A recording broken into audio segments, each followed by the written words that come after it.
Hello നമസ്കാരം, എല്ലാവർക്കും ചാനലിലേക്ക് സ്വാഗതം. ഇന്ന് ഡോക്ടർ അംബേദ്കർസ് കൺക്ലൂഡിംഗ് സ്പീച്ച് എന്നുള്ള ലെസൺ അല്ലേ, അതിൻ്റെ രണ്ട് ഇമ്പോർട്ടൻ്റ് ആയിട്ടുള്ള ക്വസ്റ്റ്യൻസ് നോക്കാം. രണ്ടല്ല, 3 ഇമ്പോർട്ടൻ്റ് ആയിട്ടുള്ള ക്വസ്റ്റ്യൻസ് നോക്കാം.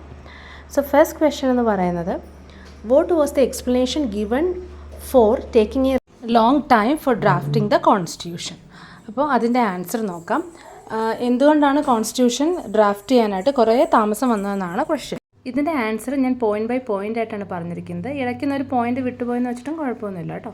The constituent assembly held numerous debates, discussions and meetings. അപ്പോൾ കോൺസ്റ്റിറ്റ്യൂൻ്റ് അസംബ്ലി ഒരുപാട് ഡിബേറ്റ്സും ഡിസ്കഷൻസും മീറ്റിംഗ്സും ഒക്കെ കണ്ടക്ട് ചെയ്തു. കോൺസ്റ്റിറ്റ്യൂഷൻ ഡ്രാഫ്റ്റ് ചെയ്യാനായിട്ട് 2 വർഷവും 11 മന്ത്സും 17 ഡേയ്സുമാണ് കോൺസ്റ്റിറ്റ്യൂൻ്റ് അസംബ്ലി എടുത്തതെന്നാണ് പറയുന്നത്.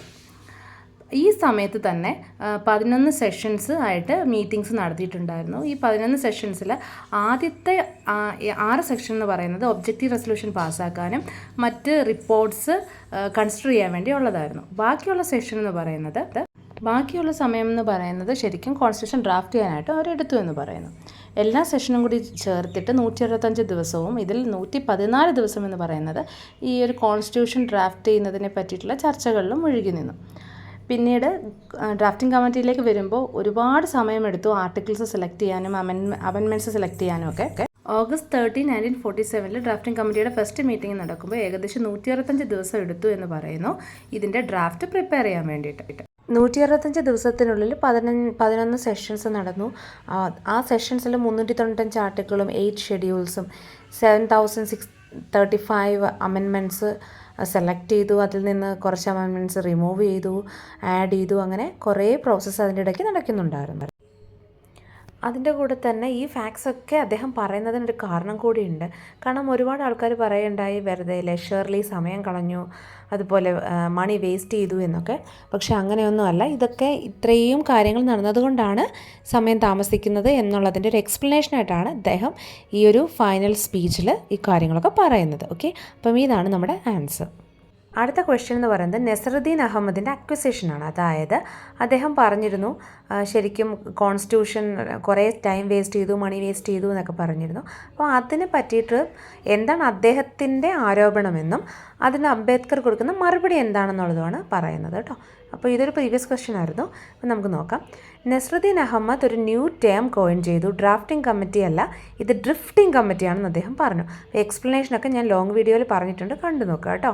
നമ്മുടെ ആ ഒരു ക്ലാസ് ഡീറ്റെയിൽഡ് ആയിട്ട് ഡിസ്കസ് ചെയ്യുന്ന വീഡിയോ ഉണ്ട്. കുറച്ച് ടൈം എടുക്കുമെങ്കിലും കാര്യങ്ങൾ നിങ്ങൾക്ക് വളരെ വ്യക്തമായിട്ട് മനസ്സിലാവും. Okay, so Ambedkar point out ചെയ്തൊരു കാര്യം എന്താണ് ഡ്രിഫ്റ്റ്, എന്താണ് ഡ്രാഫ്റ്റ് എന്നതിൻ്റെ difference. Drift without mastery and drift with mastery. അപ്പം അതെന്താണെന്ന് അദ്ദേഹം പറയുന്നു.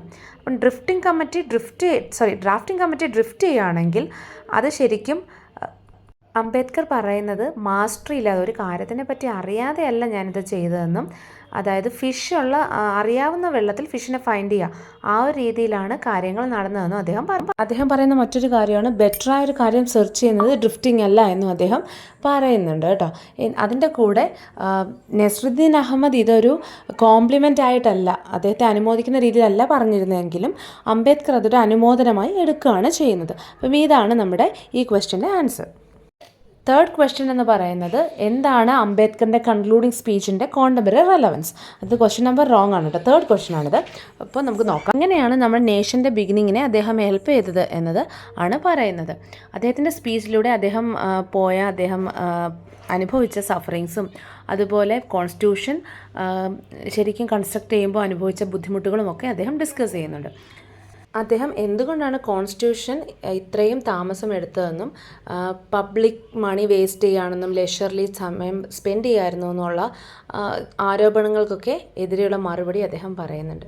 ഇത് ശരിക്കും അദ്ദേഹം അനുഭവിച്ച, കോൺസ്റ്റിറ്റ്യൂഷൻ ക്രിയേറ്റ് ചെയ്യുമ്പോൾ അദ്ദേഹം അനുഭവിച്ച ആ ഒരു യാതനകളുടെ അല്ലെങ്കിൽ വേദനകളുടെ ഒരു മറുപടിയാണ് ശരിക്കും അദ്ദേഹം ഇതിലൂടെ നമുക്ക് മനസ്സിലാക്കി തരുന്നത്. അപ്പോൾ ഇത്രയേ ഉള്ളൂ ഈ ഒരു വീഡിയോ. നിങ്ങൾക്ക് ഈ ഒരു വീഡിയോ പ്രയോജനപ്പെട്ടു എന്ന് വിചാരിക്കുന്നു കേട്ടോ.